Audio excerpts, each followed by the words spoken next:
Import numbers are in. What are they telling us? There might be some records coming down the pipe.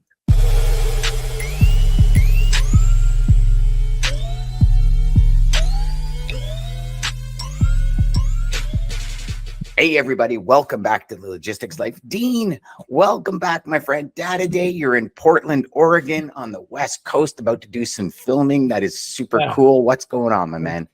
Yeah, before we dive into imports, I was at the Jubit's truck stop here on I-5. I don't know if you've heard of Jubit's truck stop, but no. There was a Dialer Truck was the former name of DAT. Okay, so Dialer Truck was started by DAT. Got it. Okay, yeah. Dialer Truck started.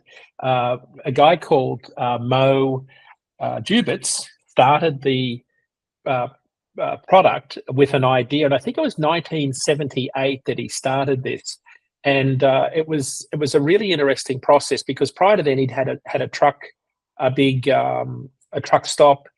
He was a truck driver, but when he left college, it was really interesting. When he left college, he had a choice to become either a Yankee or a Red Sox player. And this was in 1939, right? So way back early in his career, he was a really good baseball player, but he decided to move back to Portland. And he did a number of jobs in the trucking industry, worked for Wilhelm Trucking. Long story short, ended up starting a truck stop because he had this vision of creating a one-stop shop for truck drivers where there was lots of different things there. So today it's on 26 acres, few hundred parking spots. It's right downtown near the Columbia River, not far from the airport and the port. It's got a hotel, the Ponderosa Bar and Grill, where they do line dancing. It's got full service workshops. It's got everything you could imagine. But one of the legacies of Mo Jubitz was Dialer Truck, which I don't know if you've ever seen them, but they were started off as monitors in truck stops where the loads would be displayed by brokers. So truckers sitting in the lounge could look at loads. And that was his vision. And they started spreading these monitors around, the West Coast, and it turned into thousands of monitors. So you're talking like monitors, to give everybody an idea. The way you're explaining it, I see it as like monitors at the airport. Exactly. Like instead of flights being on time, these are all the loads that. Yeah, exactly. It was called, if I can just pull up the name here, it was called the DAT Load Monitor Network. It was an electronic bulletin board service where drivers could see what loads were available. Now, before that, Dan, after deregulation, there was all this capacity that suddenly could go all over the country, right? Because prior to deregulation, everybody ran on certain fixed lanes that they'd purchased or had an agreement on. So somehow people had to find all this capacity all over the country because after deregulation, trucks could go anywhere. And one of the ways was brokers would write the load on a 6x4 card and put it on a notice board at a truck stop.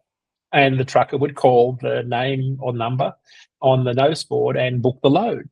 So this was sort of the evolution of what is now DAT, where we push out, we process about 700,000 loads a day on our load board, in addition to being a rating service. But it's just fascinating to look at this 45-year history from a notice board, an airport-style monitor in truck stops, to an app on your phone. So that was the reason I went there. I'd never been there. I'd heard lots about it. A few weeks ago, I was at the world's largest truck stop in Iowa. Yesterday, I was at the world's classiest truck stop. That's what they call it. It's the world's classiest truck stop. Although downtown Portland's, it's pretty rough in places. Like you got to. So I got a question for you. Did you ever ask how this service was done way back then? Like, how would they have monitors? Would they be simultaneous? Would they have to call the truck stop and the truck stop would enter data? Because I assume nothing was connected via what we see as the internet today, right? Like, great questions. That's part two. I've got to find out the technology aspect of it. Yeah. What I want to find out was, what was the trigger? What was the idea? How did he think that a monitor in a truck stop was the idea? Because I'm kind of fascinated by what drove that. Was it the fact you're in Portland and it's a backhaul market, and there's always trucks looking for freight to go south? Was that it? there had to be something. So I've got to find out that part of it, and I'll get back to you. Well, yeah, if you don't mind, because it's interesting. I'd love to see how data like flowed, if that's even a proper verb in the sentence I'm trying to say, and how it all got processed. Because if there, deregulation hit, he put this out. How do we know that stayed a backhaul market? Because how do we know where freight went? What was the communication process like? Now today, with all the technology, I mean, you can see so much, but there was none of this back then, like none. Right. I'm just going to email you a picture of the monitor. I don't know how good you can multitask, but I'm sending you a picture of it. Maybe we can throw it into the show so people can see what it looked like. Yeah, definitely. But just fascinating history. We've got like 120,000 carriers on our network. We've got we just process millions of loads every year. It's just an incredible service, but from fairly humble beginnings in a truck stop. Wonderful story. I love that. I love that. So imports, the consumers showing no sign of demand waning. We just had the highest number of containers in the month of July ever. It's just a staggering number. If you go back and look at every July, going back to 2015, last month's volume, about almost 2.6 million, was 17% higher than the average for the month of July. Just an incredible amount of volume, Dan. I mean, that to put that into context, that's 150,000, the equivalent of 150,000 more truckloads last month than the average of all the prior Julys going back in time. 150,000 truckloads. So record numbers. You would say to yourself, why are we seeing record numbers in July? And there's a couple of very simple reasons. Volumes are up about 11% month over month. Absolutely incredible number of containers. Almost 2.6 million 20-foot equivalent units. That's 5,000 truckloads a day for 30 days straight. Yeah. Compared to last year, it's 17% higher. It's just incredible numbers. And if you say, well, why is that the case? Cast your mind back to a few shows where we talked about imports last month and the month prior, where we surmised there was a pull forward going on, and this may be a false peak, as in it wouldn't be your normal peak season that you see in September, October. Because right now in August, if you're not booking your freight now with your overseas importers, you won't have it here for Black Friday and all of those important retail events. We talked about that last week. Yeah. So what you're seeing though, because of the longshoreman strike that's possible, I won't say it's definite, but it's the East Coast and Gulf Coast labour agreement expires on September 30. Lots of saber rattling, lots of talk of strikes. There's a fairly aggressive pay rise they're asking for. This comes on the back of the West Coast agreement that was ratified last year. So what's happened, and then on top of that, Dan, you've got the Red Sea crisis, which has forced a lot of the container lines to go around the Cape of Good Hope and add another, I think it's 12 days or something like that to the transit around the bottom. So that already puts half a month more into the mix of 30 days. So you're looking at 45. So it's added time. So shippers have said, we need to get ahead of that, maybe order a bit earlier. So they've pulled forward some of their typical seasonal ordering. And then on top of that, you've got the possibility of this strike action and disruption to freight flows in September at a critical time for holiday season retail shopping. So what's happened is, and we kind of set, this is my first reaction back in May when I saw volumes starting to surge after the Chinese New Year lull in March, was that we were seeing people pull forward their inventory. They'd run down a lot of their inventory, so they decided to pull forward just in case to make sure they had all of that stock on hand so they could move it towards the end of the year. And that's pretty much what's happening. You would think that if we've just had a record number in July, that next month volumes should start to pull back. That has certainly been the trend in prior years. Some of the numbers, Dan, are just staggering. Los Angeles volumes are up 30% year over year. Just incredible numbers. We've had a record number of imports from China. New York volumes are up about 11% year over year. Long Beach, which is not as big as Los Angeles, those volumes are up 45% year over year. Holy crap. Yeah, and most of it is, furniture. Furniture's the big container volume. About 13% of imports into Long Beach are furniture. It's the same across nearly every port in the country, with the exception of like Houston, where you see a lot of bulk materials like oil and crude oil and gravel and stone and things like that. But Los Angeles volumes are very healthy. Furniture, plastic products, menswear is up about 7% year over year. In Long Beach, menswear is up 20% year over year. So you see a little bit of a mix between ports in terms of the mix of commodities that come in. When you look at Northeast Asia imports, they're up 31% year over year. Southeast Asia up 195% year over year out of Southeast Asia. So a lot more imports are coming in from that part of the world. Again, a record number of containers from Southeast Asia, a record number of containers from Northeast Asia. So we're seeing a lot more volume. The volumes from Northeast Asia, from China, did slow down a little bit. But Dan, still, if I go back to 2020, let's look at maybe the year that was the most impacted by the pandemic, 2020, 325,000 versus 349. So last month, we brought in 25,000 more containers from Northeast Asia than we did at the height of the pandemic. So just extraordinary numbers. So where's all this freight going, Dean?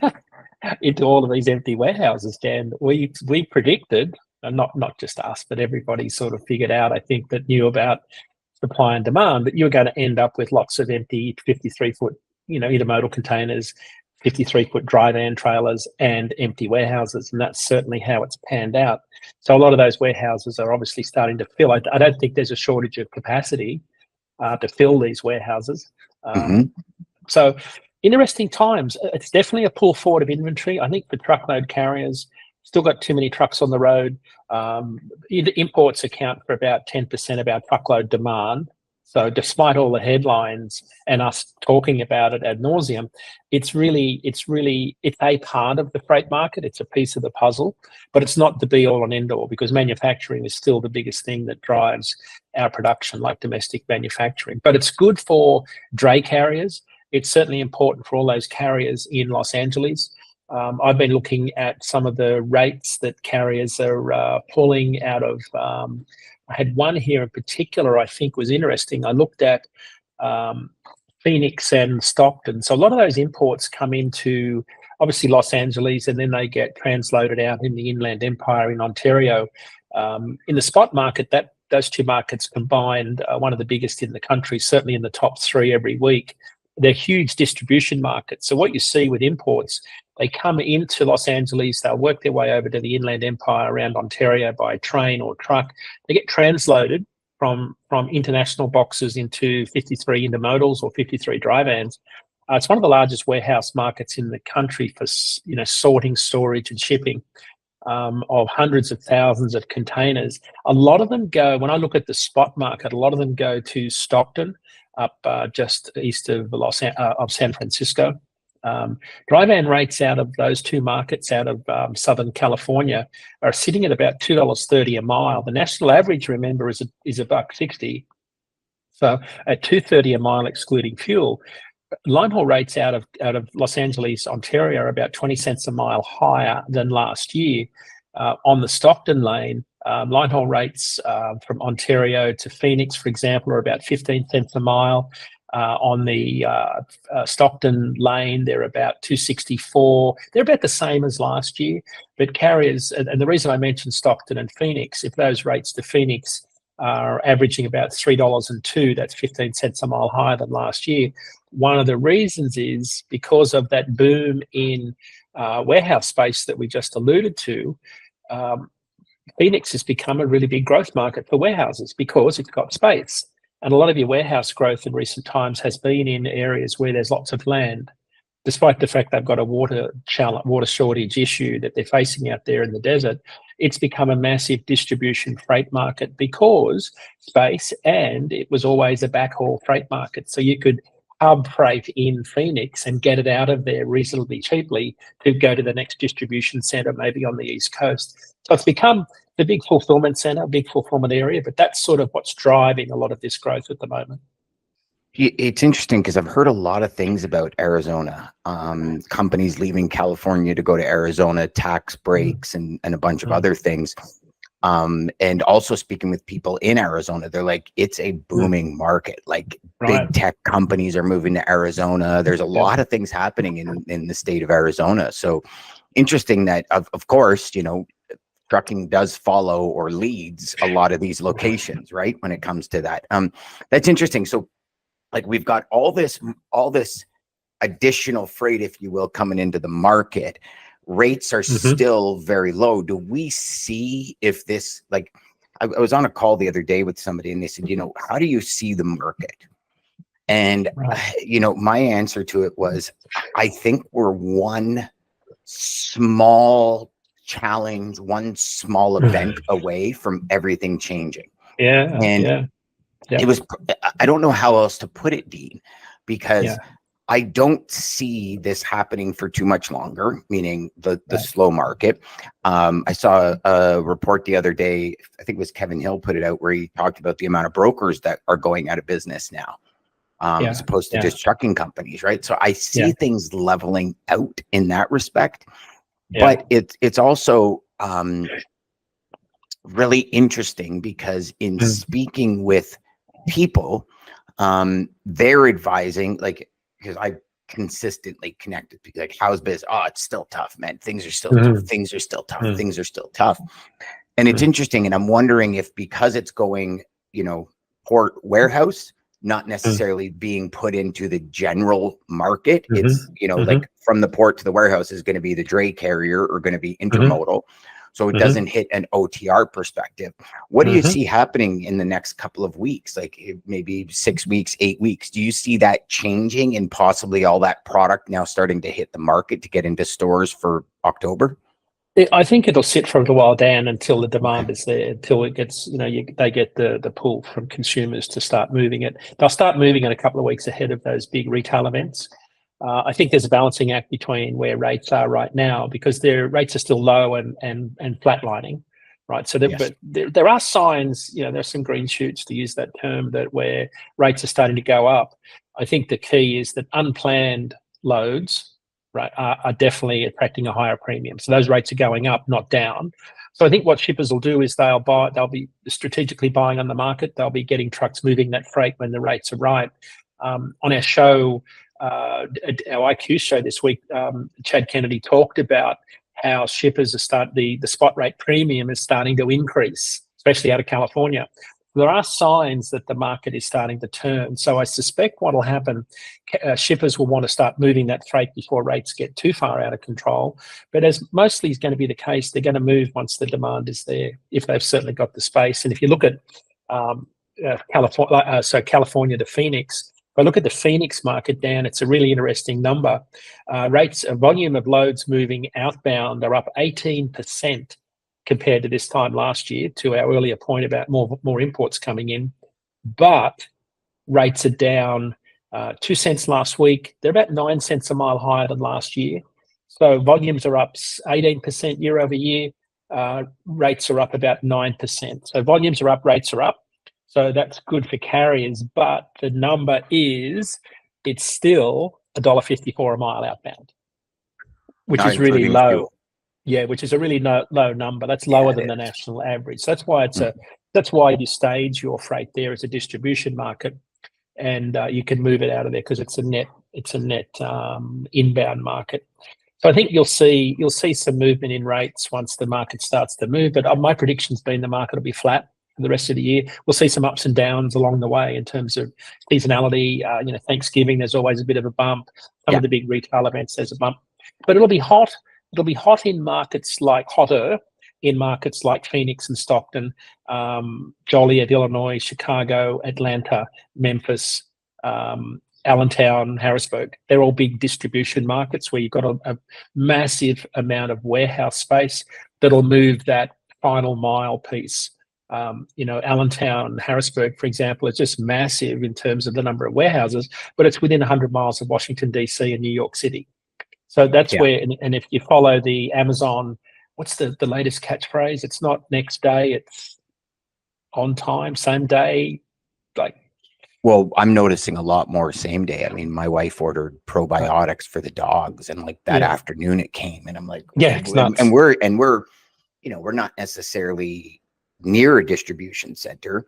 Right. We're not in the heart of Toronto, and I'm noticing things are coming faster and faster and faster. And I don't know if from an Amazon perspective, I don't know if it's the rise with Temu. I don't know if you've heard of them yet. I have, yeah. Yeah. So I don't know if it's that rise. I've been reading quite a few articles where they're saying like they're coming for Amazon, and apparently Amazon, and again, careful of what you read, but Amazon was nervous because China does have the ability, just like Elon Musk says, like China has the ability to wipe out North American car manufacturers like that. Yeah. And they were saying if they really want to apply themselves, they can, because of how cheap it is to produce they just save so much money on labor and costs of producing everything, that they can put a big chunk in. I mean, AWS is a whole other story, but we're talking about Amazon, like the app to ship, right? Not their software side of the business, not their tech giant side. But, they're saying they could put a huge chunk in that piece of the business. Yeah. I mean, it makes sense. There's a reason China's become the world's factory, right? Over the last 20 years, they've really embedded themselves into our supply chain. Very hard to disconnect. I mean, that goes back to Southeast Asia's surge, because the supply chain strategy has been China plus one in terms of where you're outsourcing your manufacturing to. So a lot of companies work with Southeast Asia companies, around the Philippines and Vietnam and those sorts of countries in addition. Now, there's a theory that to avoid tariffs, a lot of Chinese companies just relocated to Southeast Asia. So when they came in on the imports there, the China's not there. So that's a possibility. But I think it's a very interesting thing. There's also an anti-China sentiment. I mean, it's going to ratchet up this year during the election. There's always that pushback. Amazon make it so easy, Dan. Like, to your point about probiotics, I can order a $7 box of E-clips. I need some E-clips to put a cable on my truck because it fell off and hit the ground and I couldn't find it because I'm blind as a bat. And so I thought, crap, what am I going to do here? So I went online last night and I got a box of E-clips, like 300 E-clips for $7 delivered tomorrow before I even get home from the West Coast. Like, who's got that stuff laying around in a warehouse? And the answer is there's a lot of them around Boston now. And so it's changed the whole freight task. That's why you see a growth in day cabs, like day cab trucks, because it's short haul, drivers are home every night. The whole freight landscape has changed because of our insatiable need for things. So, but I think the other thing, an hour ago, I want it, not tomorrow. I want it an hour ago. I want to go back to your point about it'll only take something small to really upset the market. And I think that's a really good point that you raise, because I was reading today about the oil market. Oil prices eased after 5 days of gains. We've had a really interesting diesel market, but I think what the market's waiting for is Iran's reaction to Israel's killing of the Hamas leader in Tehran last week. There are some genuine fears that this will become a hot war, and that could really impact global supply of crude oil. Because, the bulk of the world's crude oil comes from the Middle East, from the OPEC and OPEC plus countries. On the other side of the coin is non-OPEC countries are producing a lot more crude oil, like Venezuela and other parts of the world. So is the US. We're producing a huge amount of crude oil. So my concern is that a big disruption like that could change our landscape, because it could send diesel prices through the roof. And if that happens, a lot of people are going to lose their shirts instantly. Because what were we sitting? We were sitting at what, 22%, 23% of spot haul rates as fuel, and as soon as we go above 25, we're gonna be in trouble. Yeah, about 25. Yeah. So and that number just reminds me, we're seeing about 26% of our loads move on the spot market. So there's a lot more moving on the spot market right now. So those rates are primed to go up, but the market is sitting precariously because it won't take much to send a shockwaves through the market. We're at the midway point of the hurricane season. NOAA's mid-season update came out yesterday. They are sticking with their above average season forecast at the halfway point. There's another disturbance in the Atlantic that looks like it'll go up the coast. As you remember, it was at Fiona that didn't hit the US coast, but hit the Maritimes, hit your part of the world, right? Remember, that was a really big one, damaged PEI in Nova Scotia. So there is a potential for impact. It will only take a massive hurricane to hit the Gulf Coast and Florida to really change market dynamics.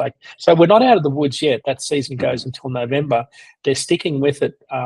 They're saying that there's an 80% probability that they will have an above average season. So all the conditions are pretty perfect high. for. It's very high. So and of course it's always a forecast that we don't want to come true. None of us want hurricane season, but yes, Dan, there's still carriers leaving the industry. We talked about last week the Journal of Commerce Truckload Carriers Index that measures the number of average trucks on the road at the end of each quarter.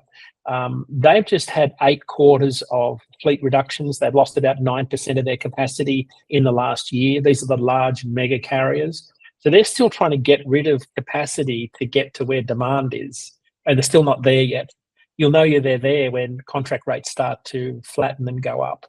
Yes. But right now they're still dropping at about 2%, replacing contract rates. So we're still in this sort of bit of a funk. It's a pretty, I mean, this time of the year is pretty boring in freight though. Like July, August is a pretty quiet time. But we're definitely at the bottom of this freight market. I can't wait for it to turn because I just think there's so much hurt going on out there, whether it's broker margins being compressed, truckload carriers not making enough money to make ends meet. I think it's, and I think it's playing on a lot of people. The mental health aspect, I think, is having a fairly big impact on a lot of people in our industry. Yeah, it was what I talked about on my show yesterday. I talked about how passion gives you fuel, and how people have lost their passion for sales in the industry. Like and it's that dopamine, right? It's like you go back to the pandemic, and I know we're short on time because you got to get moving, but I go back to the pandemic and I look at the dopamine that was going through people's brains, right? And it was like, it wasn't a fact that, when I make cold calls or when I do this, it was like business was just booming. But then, you flip side it to a shipper's mindset, and there was no dopamine happening. It was all like, oh my Lord, like the amount that I'm spending and everything. And so it's always this flip flop. And I think a lot of the times we lose that perspective. Right. And so what I talked about yesterday was like, figure out what moves your internal needle and like just apply that. And if it's a matter of, cold calls suck, find another way, get a book, try some new strategies, try some new outreach, like, just keep that passion, because I do believe those who continue to push forward in this market, when it turns, like the companies that are want to grow in this market and everything, and that will take the risk, take the challenge, put it in their back pocket and say, let's go. They're going to get catapulted at the end of this. I believe that. I mean, we see it all the time. There's massive corporations and big businesses formed in times of challenge. Exactly. Yeah. It's like diamonds are, formed by coal under pressure, So, but you've got to stick at this right now, because the good times are going to come back. We've just gone through an unprecedented time in history where the extreme on the way up was unprecedented, but so is the fall. We've fallen to depths that we haven't fallen before. We haven't seen a freight market in recession for 28 months before. 28 months is a long time. And that's why you're seeing people really struggle at the moment. But the good times will come back. And I think your advice a long time ago was very important. And that's try and, keep a more even approach to this, not go up with the highs and down with the lows as much. Because during the pandemic, what was I saying? Put money away for a rainy day. These good times won't last. And of course, on the downside, I didn't think that things would be as bad as they were. But I mean, when do you ever think back to 2018, right? We go back to 2018. You spoke to any carrier you spoke to in 2018. Prior to 2018, it seemed to be these 5-year patterns where 5 years it would be kind of this, more focused towards a carrier market, than 5 years more towards a broker market, and it would flip back and forth. And then in 2018, when that whole ELD kicked in, carriers thought this is, our years. And I mean, I remember speaking to the big guys in Canada, and they're saying, no, man, next couple of years are going to be good. What did it last? 10 months? Yeah. And then it was like 2019, everything bottomed out. So those Yeah. patterns that were, you know, quote unquote, this is the Yeah. way it's going to go. I don't think they exist anymore. I Right. think you ride the waves, you ride the valleys, like the swells, you ride the waves, and you become, you know, like Bruce Lee said, you become like water. You just, you flow with what's happening, Right. but also understanding the core pieces that move the needle of your business. And if you don't keep focusing on those cores, I think we're going to lose in the end, as a company, as a salesperson, as anything. Dan, to put a bow on this, and we've just come out of the Olympics in France. For those in logistics, this is a marathon, not a sprint.